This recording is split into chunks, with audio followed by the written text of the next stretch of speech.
Sulod sa 3 minutes atong paghisgutan karon ang matuod nga karnero ni Lord Jesus Christ. Dinhi sa John chapter 10, 24, 25, 26, 27, and 28 atong basahon. Then came the Jews round about him and said unto him, How long dost thou make us to doubt? If thou be the Christ, tell us plainly. Jesus answered them, I told you, and ye believe not.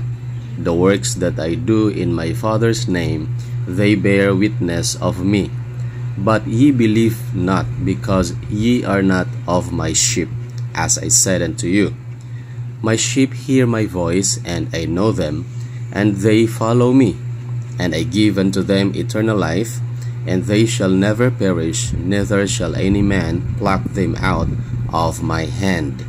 Atong makita dinhi nga bisan giunsa pagtudlo ni Jesus Christ kining mga tawhana, pero aduna gihapoy mga tawo nga di gyud kasabot og ang hinungdan sa ilahang pagkadili masinabuton tungod kay ang ilahang pagkamaduha-duhaon og ang ilahang pagkadili matinuhoon nagdominante sa ilahang kinabuhi.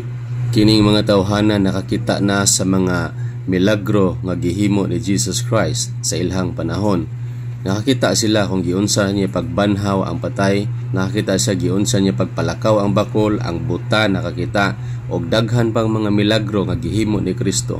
Pero sa taliwala ni ana ang ilahang pagkadili matinuhoon, nagpabilin gihapon sa ilahang mga kasing-kasing.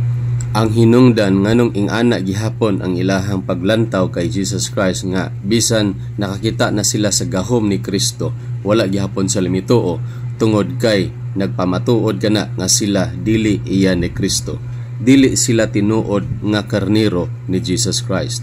So atong makita dinhi nga kini mga tawhana nga wala mituo ni Kristo ang hinungdan tungod kay dili sila mga karnero ni Jesus Christ. Ningon sa 26, But ye believe not, because ye are not of my sheep, as I said unto you. Now atong lantawon ang matuod nga karnero ni Jesus Christ. Una, ang matuod nga karnero ni Jesus Christ nagapaminaw sa iyahang tingog. Dinhi sa 27, My sheep hear my voice. So ang mga karnero ni Jesus Christ naminaw sa iyahang tingog. Naminaw sila sa pulong sa Dios, og sila nailhan ni Jesus Christ, og sila nagasunod kay Jesus Christ.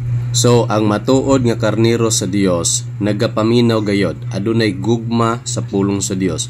Maminaw gyud na sila, uhaw o gutom gyud na sila sa pagpaminaw sa pulong sa Dios.